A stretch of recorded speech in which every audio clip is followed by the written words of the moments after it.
Assalomu alaykum hurmatli yurtdoshlar. Bugungi brifingimizda aholi uchun muhim hamda amaliy ahamiyatga ega bo'lgan yangilik, ya'ni davlat arxivlarida saqlanayotgan jismoniy shaxslarning shaxsiy hujjatlarini, jumladan mehnat daftarchasi, shahodatnoma, diplom va boshqa shunga o'xshash shaxsiy hujjatlarni aslini olish bo'yicha yangi davlat xizmati joriy etilganligi haqida ma'lumot bermoqchimiz. Bu borada O'zbekiston Respublikasi Vazirlar Mahkamasining 2026-yil 20-iyuldagi 393 sonli qarori qabul qilindi. Mazkur qaror bilan Vazirlar Mahkamasining 2023-yil 20-noyabrdagi 612 son qarori bilan tasdiqlangan jismoniy va yuridik shaxslarga ma'lumotnomalar berish bo'yicha davlat xizmatlari ko'rsatishning yagona ma'muriy reglamenti yangi davlat xizmatlarida ko'rsatilayotgan jismoniy shaxslarning shaxsiy hujjatlari aslini berish davlat xizmati bilan to'ldirildi. Mazkur davlat xizmatining eng muhim jihati shundaki, endilikda davlat arxivlarida saqlanayotgan, tugatilgan tashkilotlar tomonidan arxivga topshirilgan fuqarolarning shaxsiy hujjatlari aslini belgilangan tartibda olish imkoniyati yaratildi. Ushbu davlat xizmatidan barcha jismoniy shaxslar foydalanishi mumkin. Xususan, fuqaroning shaxsiy hujjati ilgari faoliyat yuritgan tashkilot tugatilib, unga tegishli arxiv hujjatlari davlat arxiviga topshirilgan bo'lsa, mazkur hujjatni olish uchun murojaat qilishi mumkin. Bu yerda fuqarolar uchun muhim bo'lgan bir jihati alohida ta'kidlash lozim. Agar shaxsiy hujjat egasi vafot etgan bo'lsa, uning yaqin qarindoshlari, ota-onasi, er yoki xotini, farzandlari hamda ushbu davlat xizmatlaridan foydalanishi mumkin. Demak, xizmat nafaqat hujjat egasining o'zi, balki qonunchilikda belgilangan hollarda uning yaqin qarindoshlari uchun ham amal qiladi. Mazkur xizmat doirasida fuqarolarning davlat arxivlarida saqlanayotgan shaxsiy hujjatlari aslini olish imkoniyati mavjud bo'lib, aytganimizdek, ular mehnat daftarchasi, shahodatnoma, diplom va boshqa turdagi shaxsiy hujjatlar. Albatta, hujjatni olish imkoniyati uning haqiqatan ham davlat arxivida saqlanayotganiga bog'liq. Ya'ni arxivga tegishli shaxsiy hujjat mavjud bo'lmasa, ushbu arxivda mavjud bo'lmasa, davlat xizmatini ko'rsatish rad etilishi mumkin. Murojaat qilish tartibi qanday? Fuqaro xizmatdan foydalanish uchun belgilangan tartibda so'rovnoma to'ldiradi. So'rovnomada asosan quyidagi ma'lumotlar ko'rsatiladi. Familiyasi, ismi va otasining ismi. Agar ismi o'zgargan bo'lsa, bu haqidagi ma'lumotlar, pasporti yoki ID raqami ma'lumotnomalari, jumladan jismoniy shaxsiy identifikatsiya raqami, ma'lumotnoma tili, yashash manzili, elektron pochta manzili va telefon raqami, shaxsiy hujjatni olish usuli, shaxs o'qigan ta'lim muassasasi yoki faoliyat yuritgan tashkilot nomi, arxivda saqlanayotgan bo'lishi mumkin bo'lgan shaxsiy hujjatni nomi.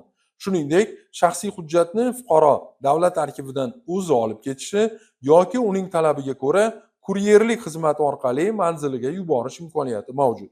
Murojaatni qayerga berish mumkin? Mazkur davlat xizmatidan foydalanish uchun fuqarolar davlat xizmatlari markazlariga yoki yagona interaktiv davlat xizmatlari portali may.gov.uz orqali murojaat qilishlari mumkin. Shu jihatdan mazkur xizmatni raqamlashtirish fuqarolar uchun yana bir muhim qulaylikni yaratadi. Fuqarolar har doim ham arxivga shaxsan borib murojaat qilishlari shart emas. Elektron shaklda murojaat qilish imkoniyati ham mavjud. Xizmat qancha vaqtda ko'rsatiladi? Davlat xizmatini ko'rsatish muddati 10 ish kuni. Murojaat qabul qilingandan keyin so'rovnoma arxiv hujjatlari asosida ko'rib chiqiladi va tegishli shaxsiy hujjat aniqlanadi. Shaxsiy hujjatning arxivda mavjudligi haqida ariza beruvchi axborot kommunikatsiya tizimi orqali xabardor qilinadi. Xizmat uchun qancha to'lov undiriladi? Ushbu davlat xizmati uchun yig'im miqdori bazaviy hisoblash miqdorining 1 baravari etib belgilangan. Murojaat qilayotganda shaxsiy hujjat qaysi tashkilotda saqlangan bo'lishi mumkinligi haqida imkoni boricha aniq ma'lumotlarni ko'rsatish muhim. Masalan, fuqaro qaysi tashkilotda ishlagani, qaysi ta'lim muassasasida o'qigani yoki hujjat qaysi tashkilotga tegishli bo'lganini aniq ko'rsatishi arxiv qidiruvini samarali tashkil etishga xizmat qiladi. Yangi xizmatning ahamiyati nimada? Umuman olganda, mazkur yangilikni fuqarolarning arxiv hujjatlaridan foydalanish imkoniyatlarini kengaytirishga qaratilgan muhim qadam sifatida baholash mumkin. Chunki turli sabablarga ko'ra fuqarolarning mehnat faoliyati, ta'lim olishi yoki boshqa hayotiy jarayonlar bilan bog'liq shaxsiy hujjatlar tugatilgan tashkilotlarning arxivlariga topshirilgan bo'lishi mumkin. Ilgari bunday hujjatni izlash va olish uchun fuqaro murakkab jarayonni bosib o'tgan bo'lishi mumkin. Endilikda esa ushbu jarayon aniq ma'muriy tartib bilan belgilangan muddat va davlat xizmati shaklida yagona mexanizm asosida amalga oshiriladi. Eng muhimi, fuqaro o'zining davlat arxivida saqlanayotgan shaxsiy hujjatni aslini olish imkoniyatiga ega bo'ladi. Bu o'z navbatida arxiv xizmatlarining fuqaroga yo'naltirilganligini kuchaytirish, davlat xizmatlarini soddalashtirish va ulardan foydalanish imkoniyatlarini kengaytirishga xizmat qiladi. Yangi davlat xizmatining asosiy maqsadi fuqarolarning o'z shaxsiy arxiv hujjatlariga ega bo'lish imkoniyatini kengaytirish, bu boradagi ma'muriy jarayonlarni tartibga solish va aholiga qulay, shaffof hamda aniq belgilangan davlat xizmatini taqdim etishdan iborat. Biz fuqarolarni ushbu yangi imkoniyatdan foydalanishga va zarur hollarda davlat arxivlarida saqlanayotgan shaxsiy hujjatlarni qonuniy tartibda olish uchun murojaat qilishga chaqiramiz.